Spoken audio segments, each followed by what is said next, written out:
One player has recorded consecutive 35-point triple-doubles before his 21st birthday. His name is Luka Doncic. Oscar Robertson was the previous youngest to do so when he was 22. Our next number is 5. Doncic is now one of 5 players to average a 30-point triple-double in a 10-game span. This is the setup we gave you at the beginning of the highlight, joining LeBron James, Russell Westbrook, Michael Jordan, and Oscar Robertson. And our last number 3, Doncic is the third player with 700 combined points, rebounds, assists through the first 14 games of a season since the 76-77 merger, joining Harden and Westbrook.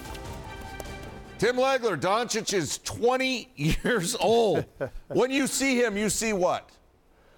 Well, look, what he did tonight in 25 minutes blew me away, because it takes me 25 minutes just to decide what to watch on TV when I sit on the sofa. I really felt bad about myself when I saw everything he accomplished in 25 minutes. Look, here's what you're watching right now, and I can use some comparisons, and some of them might sound like it's hyperbole. I don't think it is at all. You're seeing a little bit of Wayne Gretzky in terms of how easy the game comes to him and what he is seeing a counter to before anybody else on the floor. I'm seeing, a Larry Bird type with his pace and the way you can't speed him up, his shooting ability from deep.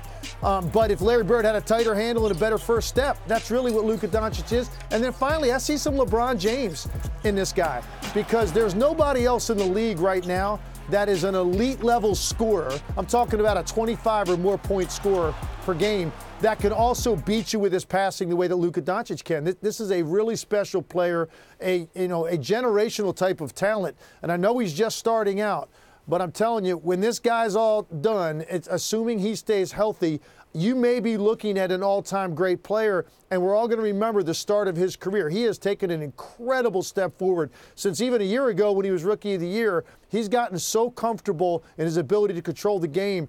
It's really special to watch, and I think it's must-see TV right now. This guy is so entertaining, and you're not going to see, Neil, a better first 12 minutes or a better first half than what you watched tonight. You won't see that all season long. That's how spectacular he was. Well said. Close call. Celtics gave them everything they wanted, but the Clippers off to a 1-0 start with both Leonard and George on the floor. LA won 7 of the 9 games in which only Leonard played, won 2 of 3 in which only George played. Clippers lost both games that neither played. Let's bring in Tim Legler now. Tim, what did you see from Kawhi Leonard and Paul George on the court together for the first time for the Clippers? Well, Stan, offensively, I didn't see a whole lot, because that's going to take time for them to develop that rhythm that you heard Paul George talking about. But you saw immediate returns defensively, and that's really, to me, where this team can be so special. The length, the ability to have 3 all-league defensive players on the floor at the same time. You see Kawhi Leonard with the great contest there, and Tatum, Paul George tracking Marcus Smart, using his length to come up with another play. And all these are critical plays late in the game. And then this is an incredible recovery by Kawhi Leonard, getting out and getting a deflection.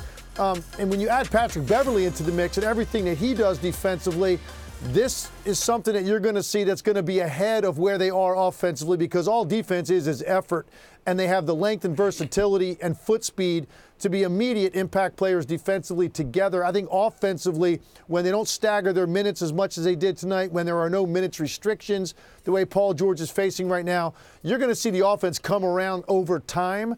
But there's no doubt that this can be the best defensive team in the league, and certainly the best defensive team when it comes to perimeter defense, because those 3 guys can flat out lock you down.